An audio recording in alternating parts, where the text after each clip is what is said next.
Aujourd'hui, nous faisons un tour du côté de l'humour autorisé et gauchiste de France Inter avec Guillaume Meurice. Il s'est fait connaître par des micro-trottoirs où les blagues sont aussi adolescentes que les idées politiques qui les sous-tendent. Du haut de sa chair de bouffon, il ironise, avec un sourire en coin, sur le bon sens populaire et sur les Français en général, un peu à la manière de Charlie Hebdo, sa matrice idéologique. Né en 1981 dans la banlieue de Dijon, père cheminot, mère au foyer, après un baccalauréat scientifique, il obtient, selon ses dires en trichant, un DUT de gestion à Besançon.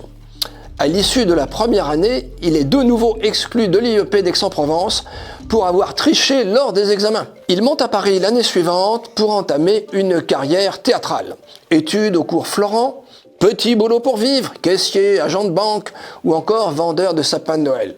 Quelques années difficiles dans les cafés-théâtres et en 2010, une première incursion à la télévision sur France 5. Mais c'est en 2012, dans l'émission de Frédéric Lopez, On va tous y passer sur Inter, qu'il fait véritablement ses grands débuts. Repéré par Alex Vizorek, il intègre la bande de l'émission humoristique Si tu écoutes, j'annule tout, qui changera plusieurs fois de nom par la suite, animée par Charline Van Honecker. Sa chronique, Le Moment Meurice, est un micro-trottoir où il tourne en dérision l'homme de la rue, en particulier lorsque celui-ci dévie du canon idéologique en cours à France Inter. Il ne diffuse jamais l'enregistrement complet de son micro-trottoir, mais des extraits isolés sur lesquels il rebondit avec des saillies plus ou moins dramatiques faisant pouffer ses confrères. Il poursuit en parallèle sa carrière sur les planches avec ses spectacles Meurice 2022 puis Meurice 2027. En 2017, il vote au premier tour Mélenchon et Macron au second, dit-il, sans se boucher le nez. Il affirme à Libération qu'il n'est pas militant et qu'il n'a jamais été encarté.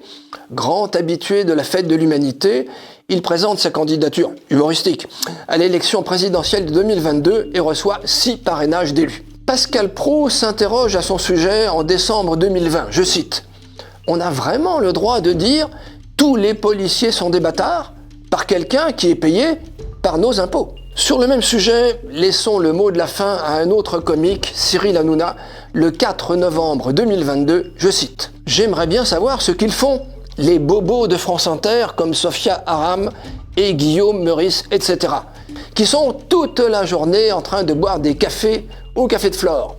J'aimerais bien savoir ce qu'ils font pour les autres, parce que c'est nous qui les payons, avec nos impôts, cette bande d'abrutis de France Inter. Ils nous mettent dans la gueule toute la journée et ne font rien pour les autres. » Fin de citation. C'est un peu vulgaire, je l'avoue, mais ce n'est pas si mal vu.